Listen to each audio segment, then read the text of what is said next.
Unaishi katika teso la muda mrefu au umepanda pasipo kuvuna? Sasa imetosha.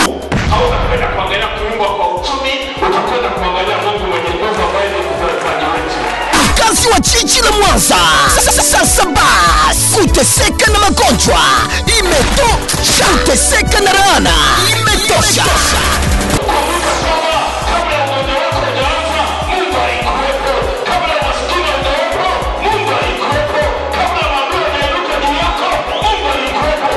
Yule Yesu mtenda miujiza asiyebadilika, jana leo na hata milele, sasa anamtumia mtumishi wake Bishop Eugene Mulisa kwa viwango vya ajabu.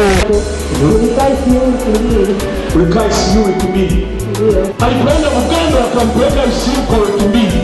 Leo anatembea mwenyewe na mateso yote yamekwisha.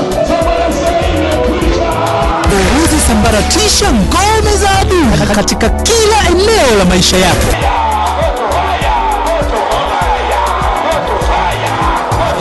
Yes, Bishop Eugene Mulisa wa kanisa la Highway of Holiness Church, yani HHC. Neema ya Bwana Mungu juu yake, ukimtumia kwa ishara, miujiza na maajabu. Nataka nikutamkie yako subia leo. Wewe huko peke yako, umelindwa na nguvu za Mungu. Wako wamelindwa na polisi, wengine wamelindwa na ndugu zao, wengine wamelindwa na mizimu ya kwao. Lakini mshukuru Mungu kwamba mimi na wewe tumelindwa na nguvu za aliye juu kwa njia ya imani.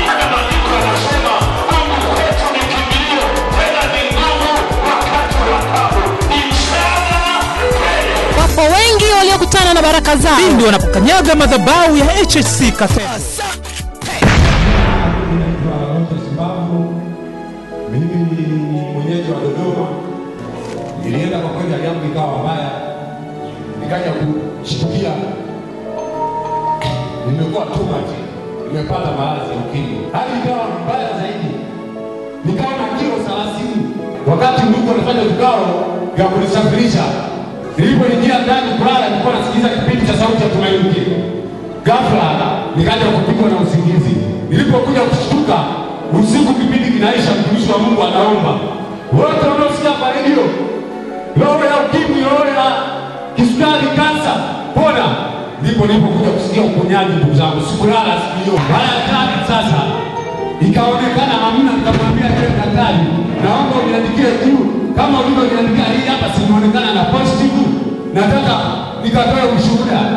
Jinsi ya kufika popote pale utokapo, hakikisha unapanda magari ya kwenda airport, unashuka kituo cha Ilemela kanisani. Utakuwa unatembea hatua chache kama unaelekea airport, njia panda ya Malaika Beach. Mkono wako wa kulia utaliona jengo zuri kabisa, hapo ndipo tulipo.